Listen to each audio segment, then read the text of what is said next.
Buti ka mo at may naisagot ako. Oo nga eh.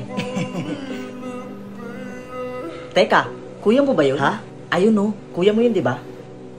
Sinusundo ka na pre. Alagang-alaga ka talaga ng kuya mo.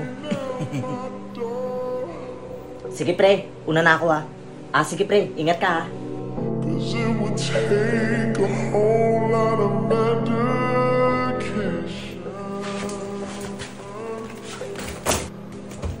Bunso, ano pa nangyayari sa'yo?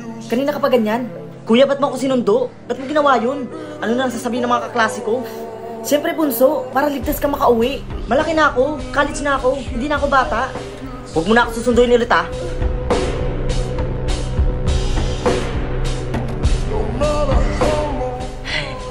Ang hirap talaga sumakay dito, no? Kaya nga eh.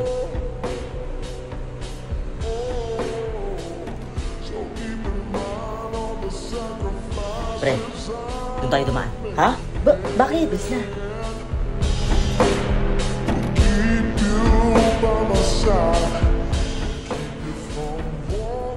6 practical pointers for creating constructive conflict at... Ano ba yan, kuya? Nakipag-inuman ka na nga, nakipagbasag ulo ka pa.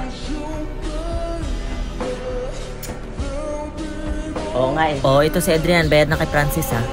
Ito na lang si Mark ang hindi pa nagbabayad. Ako nagbayad na ako kaninang umaga ha. Sige, huwag ka mag-alala, nakalista naman dito eh. Hoy pre, sino ba kasing tinitignan mo dyan? Wala. Ang nasisingil ko pa lang si Nico tsaka si Betty ha. Mamaya dadaan pa namin yung iba para makabayad.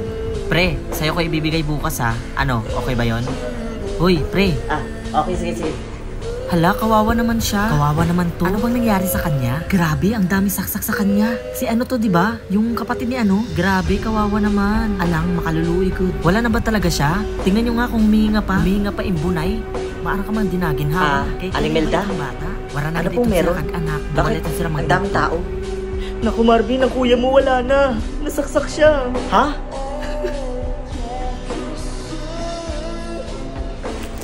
Andiyan kuya? Na pala yung kapatid niya. Marvin, kumalma ka lang. Kawawa naman. Wala na, patay na. Kuya!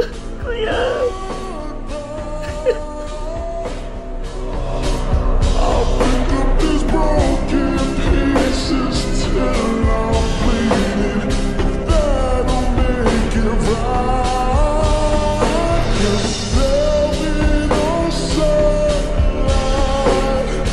if I push you, baby. There'll be no clear skies if I push you, baby. Marvin, may inabot pala na sulat yung kuya mo bago siya mawala. Bunso, patawarin mo ako kung naiinis ka dahil parati kitang sinusundo at alam kong nahihiya ka sa mga kaibigan mo. Hindi ko pa kasi nababayaran yung pinagkakautangan ko eh. Dahil kulang kasi yung kinikita ko at gusto ko munang punan ang pangangailangan mo. Binantaan kasi nila ako na ikaw ang sasaktan nila kapag hindi ako nakabayad agad. Kaya mas pinili kong sunduin ka palagi sa pag-uwi mo. Patawarin mo ako Bunso kung sakaling mawawala man ako. Basta mangako ka ha, natatapusin mo yung pag-aaral mo. Mahal na mahal ka ni kuya.